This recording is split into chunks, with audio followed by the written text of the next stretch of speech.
helps is I have this, the species list from before here. This is the part that would connect with the root hairs of the tree to create the mycorrhizal connection. So, yeah, that's it. Very beautiful. This is Auspicious gracilis, graceful lily.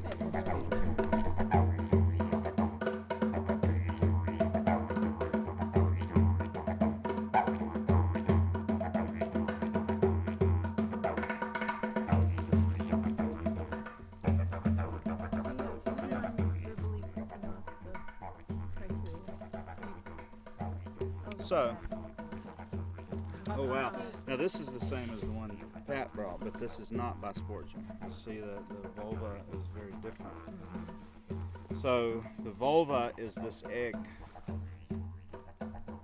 So the mushroom is growing inside the egg. So then when it's ready to fruit, then the stem elongates and it comes up out of it. So we've been looking at all these different amanitas that have like the veil remnants that stick to the top of the cap. Rather than doing that in the vulvate group, it just opens up and leaves behind this cup at the base. So you've got this white mushroom. It's white all over. It has a white cup at the base. It'll have white gills. It'll have a little partial veil that's white. And so that is Amanita bisporigera or Amanita virosa, which is deadly. So this is another vulvate type, but you can see, for one thing, the size, the shape of the vulva is a little bit different. It's actually a similar but different species.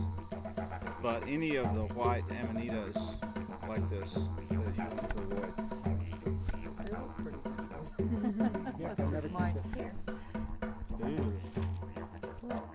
The cap tissue that's right at the top, the apex of the stem, is not expanding at the same rate that the cap is, and so it's causing that indentation like that.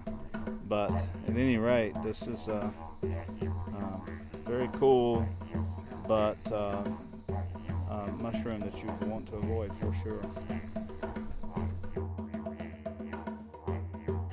But what's interesting about rubescens is it's extremely variable, and this is very different looking than like some of the typical ones that we get on our land.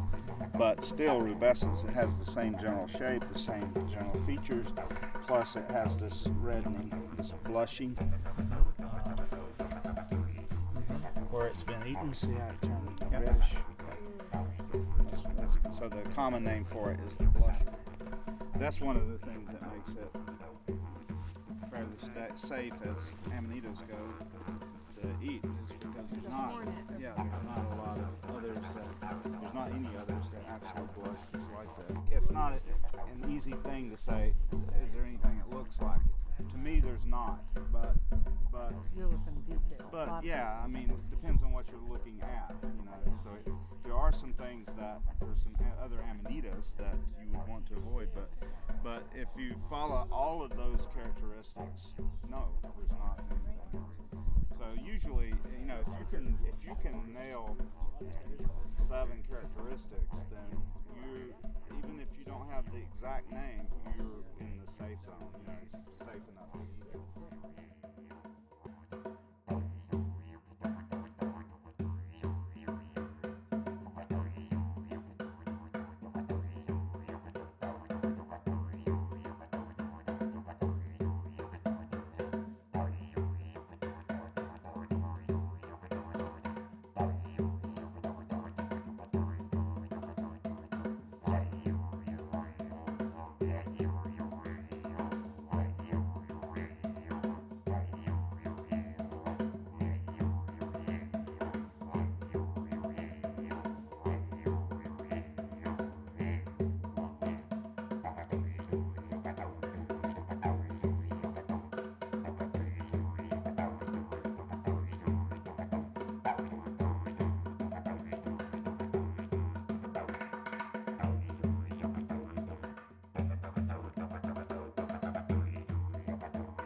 It's in the sensibilis complex, but I'd be afraid to say for sure that it's sensibilis.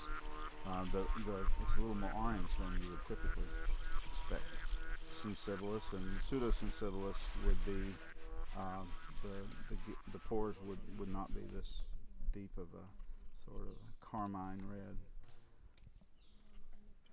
but we can take it in and look at it. Yeah, get out. And probably going to be pretty easy to key it out.